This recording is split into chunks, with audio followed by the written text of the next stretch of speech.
do, it's going to be right at the death. Absolutely at the death, and it's Sky that are going to be the big losers today because they're thinking about Ben Swift, and suddenly they put a bit of pace in. We said that the out-and-out favourites today were probably Ben Swift and Michael Matthews, and it is their teams that are doing the job. Orica Green Edge have got massive power on board. Let's not forget they've got some real star turns here, including, of course, Simon Gerrans, but Michael Matthews is their quick man. Peter Vini as well is not averse to actually putting in plenty of duty. Likewise, Michael Albacini. They're working hard right now, but so are Sky. Unfortunately for them, up the road is Tony Martin, and right now he's having a bit of a rest. There he is. They are punching and counter-punching. Poor old Gorka Izagirre. He must be feeling a bit beaten up here.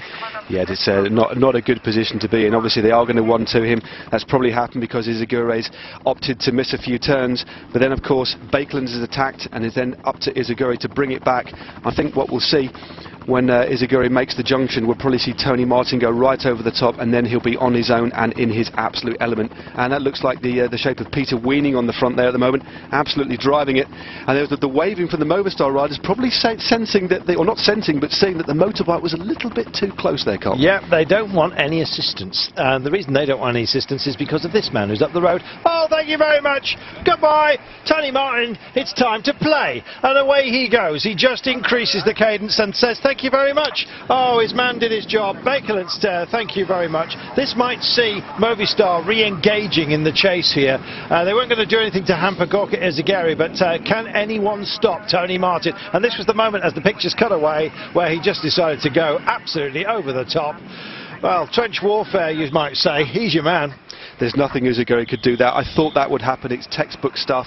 But when your man actually attacking you is the calibre of Tony Martin, there's not much Izagirre could do. He resignedly went to the front. That's all he could do.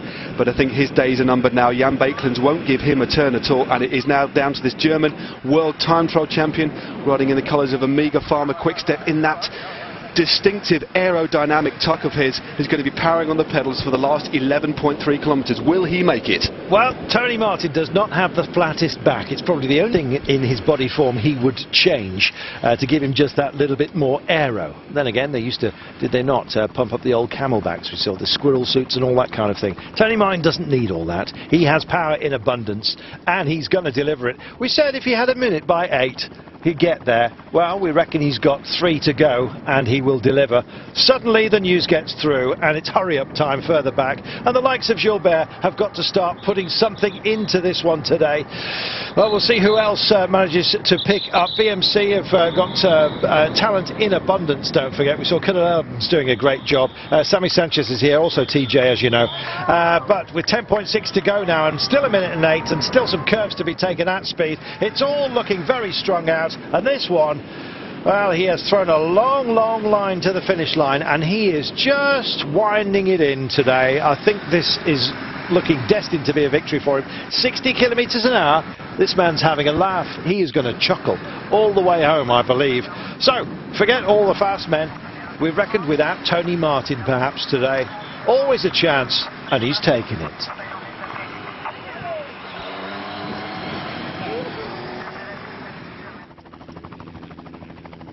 Terrific, isn't it? It's absolutely fantastic stuff. This is what bike racing is all about. Tony Martin has taken the race by the scruff of the neck, used his breakaway companions to his advantage, probably had a plan in his mind. Once the gap gets down to a minute, I'm going to go, and now he has gone. And this is the type of terrain, out of sight, out of mind, the twisting, snaking route, certainly not flat. They'll be perfectly at home.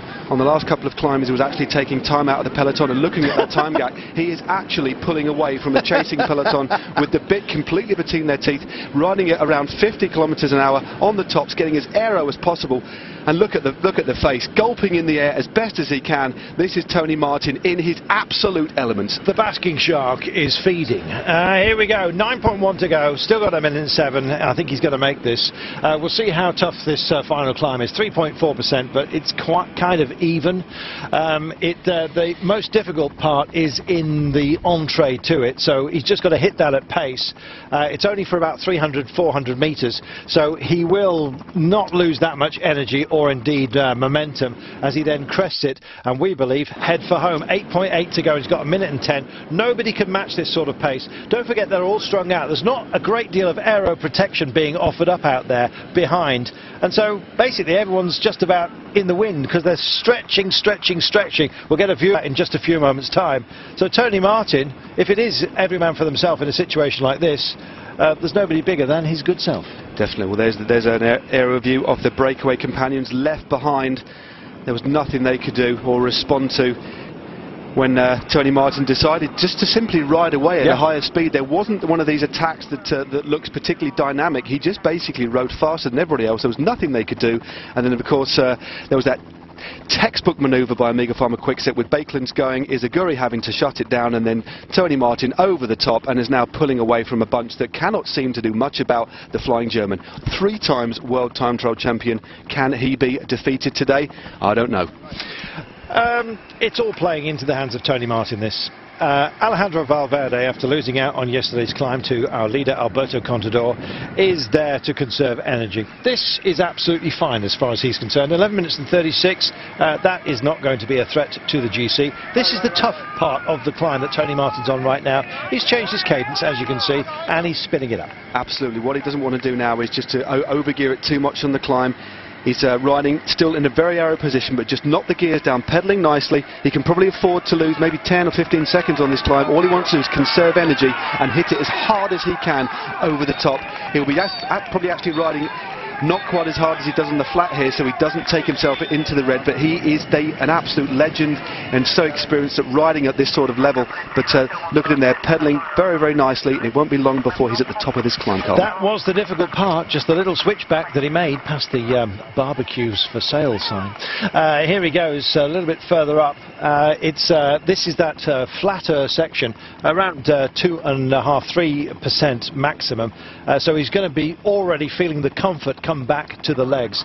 Then he's got the downhill, which he's going to have to do on his own, and the run for the line with a final ramp that kicks up by about 2%. He holds a minute with 7.6, and by our calculations that's enough for him to bring this in. And once that strength comes back to him, and he will have some respite just to get the feeling back into the old hams, the lactic acid just ebbing ever so slightly, and then he'll start imposing the pain back on himself. You can see just by the look of his face that this is more comfortable. He's allowing himself a little respite. On the climb, like I said, he can't afford to go into the red. He knows how to measure his effort. Arguably, as well as being blessed with an extremely strong engine, you need to know how to use that engine and use it at the right times. And he's riding, a very sensible climb at the moment. Not clearly, basically saving his energy until the finale, where when he goes over the top of this climb, it's then you will see him back into the aerodynamic tuck and pushing the huge gear that we're so used to him seeing. But at the moment, it's just about pedaling and riding as best he can within himself. And here comes the pack. They're not that far behind, as you can see, so just engaging the same piece of tarmac that Tony Martin went over just about a minute ago. And in fact, the gap was down to about 57 seconds. It's now back up to a minute with 7.2 kilometres to go. I wouldn't be surprised if Tony Martin finishes with more than 40 seconds as a cushion. We'll see just how much respite he allows himself late on. But he's going to be driving downhill and then on the flat before it just kicks up for that final ramp. Definitely, and it's the figure of Simon Gerrans on the front now.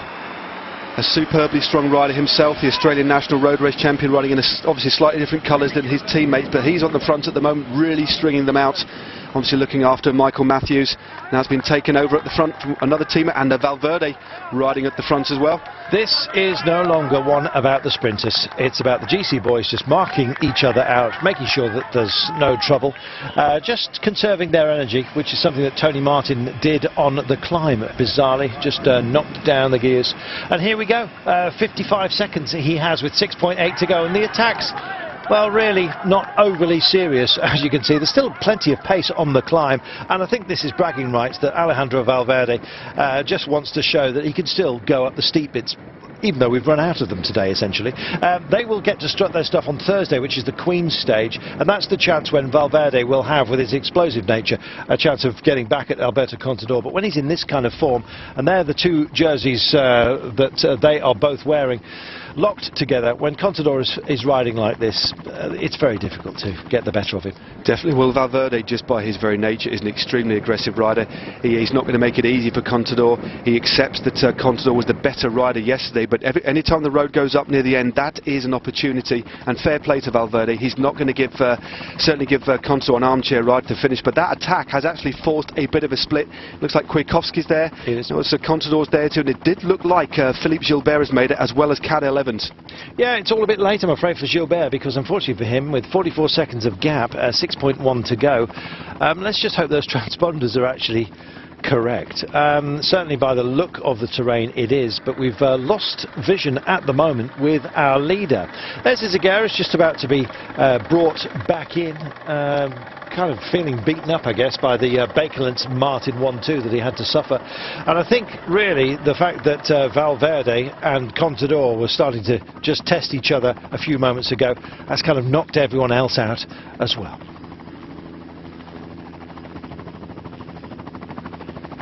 .6 kilometres to go, and it'll be downhill just about all the way to home for Tony Martin. Still no pictures of Tony Martin, so but it's listed as 50 seconds, and it looks like this bike is being sent up the road to take some pictures of him. In fact, looks like we've lost a camera transponder. It hasn't got far to go, and this giving you a perfect view of the gap between them all.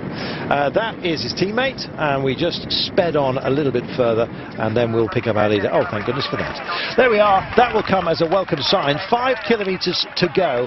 I guess we start counting back right now. Well, 5.2 in fact it says on the screen, so I don't know whether the banner man got it wrong or the graphics man's got it wrong.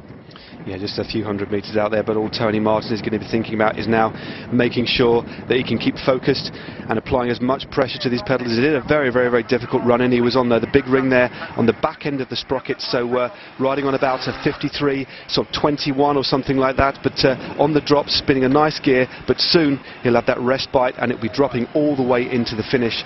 And not overly technical, a little bit of a right-hander with 600 metres to go before it kicks up, and you can see that banner, but fortunately there's going to be the banners at the side of the road counting down those kilometres, and will it be at the back of his mind, the defeat in the Tour of Spain last year, as we see another attack from Alejandro Valverde. Yeah, Valverde goes, drawing out Alberto Contador and Michael Kwiatkowski. Philippe Gilbert is there as well. This would have been his battle plan for the day, but just coming a bit late. You had to be in the break and you had to be ready to go for it much earlier than this. Gilbert just rolling into position. I think Damiano Cunego yet again is towards the fore, but ahead and shoulders above everybody else is the tall man, and here he goes on that nasty little cut-up road section once more in the run to the finish. So they'll go round this and then he'll be heading home. Let's hope he stays safe. You can hear a lot of chain rattle going on as he gets under that rather ungainly surface that we were talking about a little bit earlier on. Very, very rutted finish. He's got to make sure that he maintains concentration. There's obviously speed bumps to contend with as well. 4 kilometres to go now for the multiple world time trial champion, getting into that tuck. And there's lots of attacks coming from the peloton now. They're sensing opportunities to eat into the lead of Alberto Contador. So it's all happening behind, but he's still got 38 seconds.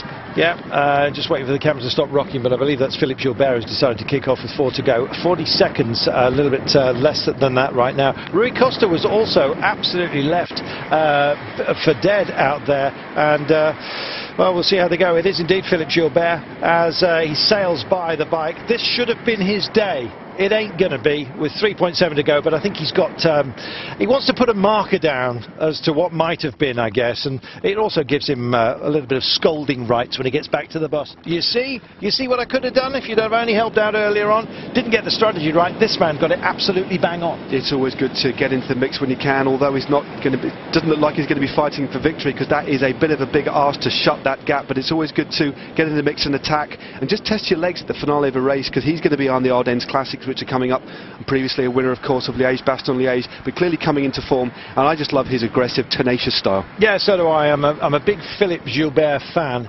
Nobody was more pleased than me when he finally got the victory so richly deserved when he was wearing the rainbow jersey. In fact, it's been a bit of a curse for Rui Costa. 6 times second place this season. He is looking desperately to get that curse off, I think. And look at the pace of the peloton.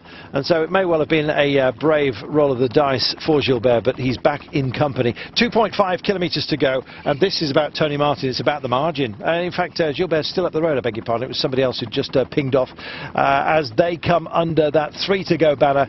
It's not that far a distance. If 700 metres is what Tony Martin has at the moment, it would take an awful lot to stop him. Can he be? Look at what a great side shot there, a study of concentration. Martin, at the same time, was putting as much force as he can through those specialised carbon cranks. It's about getting as aerodynamic as possible. 2 kilometres to go for the Flying German. He'll be thinking perhaps about last year's disappointment and just focusing on making sure he hurts himself as much as he can and gets under that finish banner in first place. There's lots of activity behind, but good to see teammates, the Omega Pharma Quick-Step teammates of Tony Martin, countering all those attacks. Yeah, it's great to see. They're helping out even from this distance. 38 seconds. Tony Martin is putting the hurt on absolutely everyone. Here comes Rui Costa in the rainbow jersey of the world champion, just drifting up towards the side. And 1,500 metres only now it is for Tony Martin with 36 seconds gap. This is Tony Martin's day, and what a performance. Absolutely, a stupendous performance. Clearly looked at the route, got in the early move. Always good to have a teammate there to communicate with, and then it was just pure strength. Obviously left the group behind. Jan Bakeland did a tremendous ride, as did Izaguri to go with him, but then he just took the race by the scruff of the neck. 1 kilometre to go for Tony Martin. 1 kilometre to go, and 86 kilometres per hour is what we're talking about. Wide open highway. He's got rid of all the lumpy stuff through the villages, and this should be a saving disaster. 600 metres now, so he's going to be approaching the roundabout that they will all battle for, and it looks like Swifty's being teed up here. Europcar also getting very much involved, and in fact it looks very much like Cannondale just want to get something out of today, and it is Danny Ratto that's just coming to one side of the road. But well, he's got all the lines to choose from, has Tony Martin. Well, he is a time trialling god, as you know, and he has set the tempo today, and indeed he is taking this victory, and so well deserved it is. Zips up, has a look back. He knows he has delivered today. My day, he says. Absolutely right. Well, it'll be the chasers who who bid for minor positions today, and this is the sprint that might have been, I guess.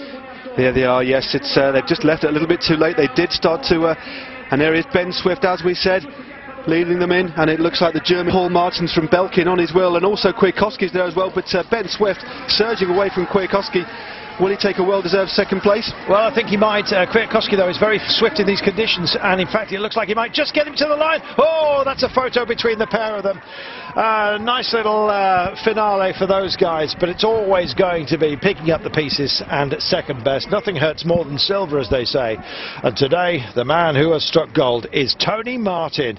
He can place. Well, I think he might. Kwiatkowski, though, is very swift in these conditions, and in fact it looks like he might just get him to the line. Oh, that's a photo between the pair of them. Nice little finale for those guys, but it's always going to be picking up the pieces and second best. Nothing hurts more than silver, as they say. And today, the man who has struck gold is Tony Martin. He was part of the breakaway. He was the man that mattered. He didn't have to do it all on his own today. That made the difference. And he has delivered a phenomenal result on this, the second day of the 54th Tour of the Basque Country. I enjoyed that. That was fun. I'm about out of breath, actually, Carl. So I needed a bit of a pause there. I wish somebody put the kettle on for me. But no, what a superb ride. Great to see Tony Martin. Obviously a master at the solo effort.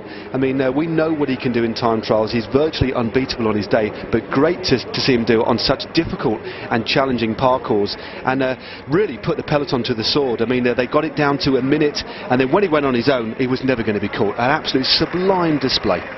You know, at every point when a question was asked of himself, whether it be strategy or power, he answered Lovely part of the world this, and it'll live long in the memory, I'm sure, of Tony Martin. Another victory for him. Time trially styly. Yes, he just delivered in these foothills of this beautiful part of the world. Pyrenees never that far away from our thoughts, and we've got some serious climbing still to come. Don't forget, it's Thursday where the big gaps were previewed, and I'm sure will be delivered.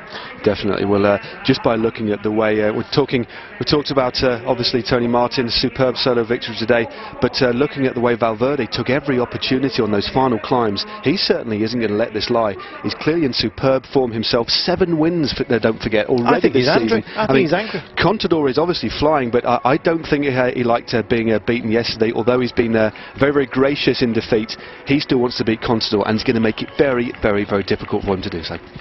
What is that Zobi village? It's been here since the 15th century, don't you know? 350 people live here at the last census, so a tiny little hamlet. All of them given a flag today, and they're waving it for Tony Martin. Indeed, it was built between the 7th and 3rd century. It's amazing what you know.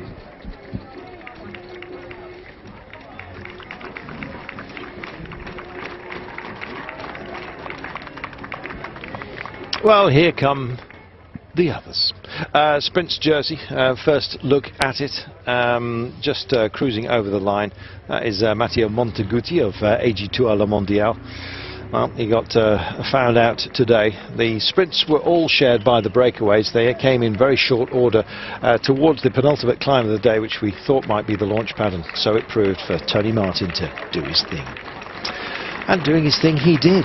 These guys, well, they're finishing today having given away nearly 3.5 minutes, and that will add to some pretty big gaps that we've already had thrown up.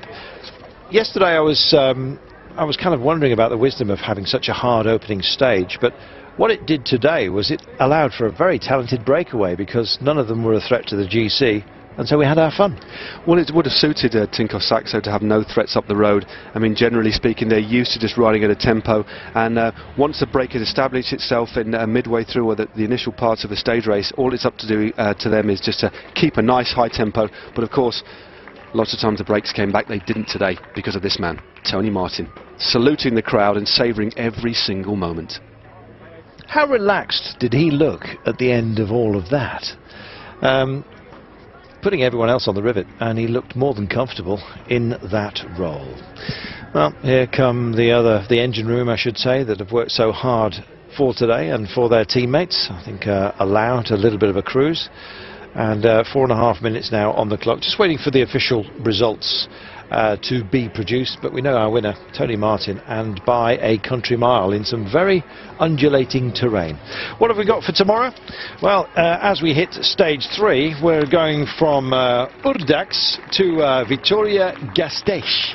There we are. I put the ch in the end. It is the longest stage of this running of the Basque country, yeah, a big part of the Navarra before we head to Alva, and then cross country to Trevino in the region of Castile y Leon. Definitely, it's hilly from the off tomorrow. There's 1, 2, 3, 4 climbs, with the last coming at about 185 kilometres, so another launch pad for the GC contenders tomorrow, and not an easy day at all.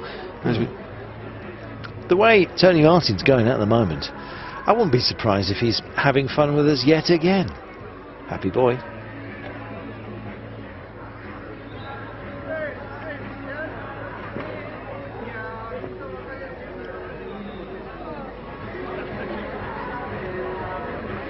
Great day for him.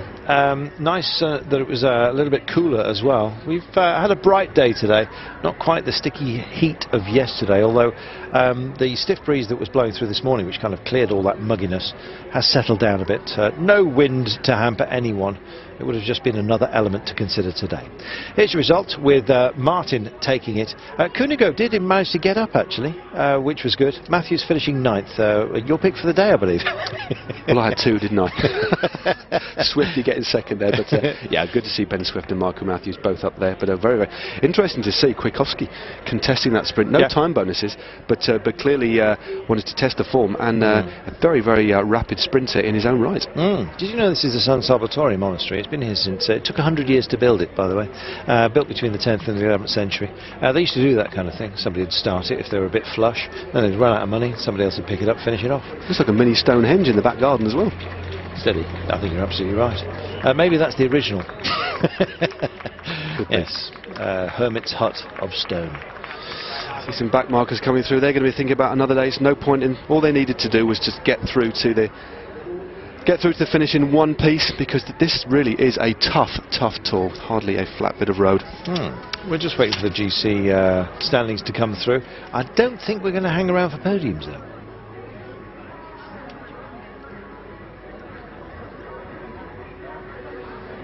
There's the line, the break for the line. It was very close, wasn't it? But Swifty got it, I think, by about 10 mil. That was super close. I wouldn't have wanted to call that, but I think it did look like it was just about the width of a tyre tread, and there we have the official result. Martin's finishing in 5th place ahead of Valverde, who really did roll on. I'll see whether there's any time gap between himself and Contador, as I'm hoping the results continue here. We may well have to wait for that, but we've got the top dozen. Be hard, really, a hard man indeed to bid against him. 30 seconds, it's kind of within the pack. There we are. So there is Contador just crossing the line. That is the leader's jersey. Doesn't look that dissimilar, does it, to Tinkoff Saxo? May well be an issue in the Tour, as we've mentioned. We'll see if they do get a colour change.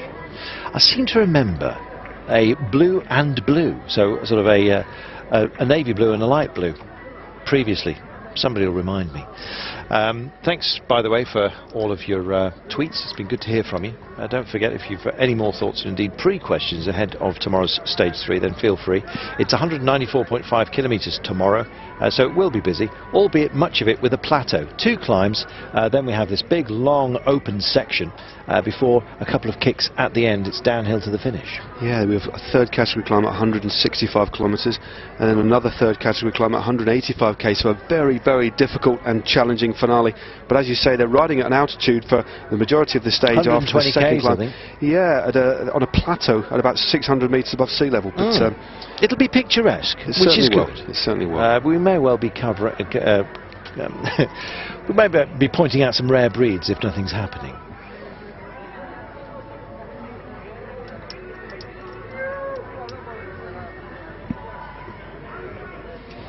This is Achular's house, did you know?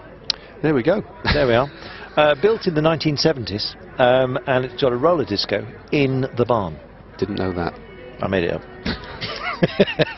Looks very nice though, doesn't it? It does. Fully shuttered. Yeah, fully shuttered and he's added in his own zip wire down to the bar. Have you noticed? Indeed. And views to the front and rear. It's amazing. Congratulations, Tony. Yeah, thank you. It's your first victory in the season in the 2nd stage in the Basque Country. Yeah, finally the first victory. I had some hard times in the past. Was not so easy. Not winning one time trial so far, and now to win such a hard stage in Pays Basque, it's really a good feeling and gives me a lot of morale. And is your third victory in Basque Country? No, I won already 2 time trials. Yeah, but the first road stage, so it's always nice to see the finish line alone in front. So it's a really nice feeling for me. Congratulations, Tony. Yeah, thank you. Yeah, I'm not surprised you bailed out of any more questions after that faux pas. Yeah, there's obviously Tony Martin took the Algarve in 2011 and 2013, as well as a couple of stages of the Tour in 2013 and 2011.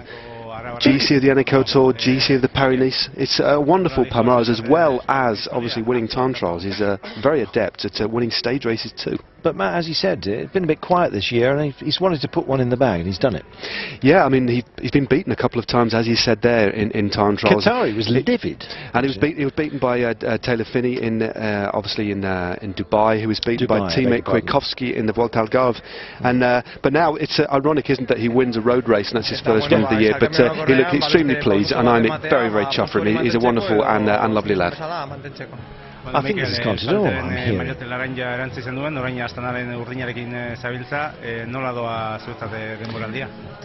Well, I'm just listening in.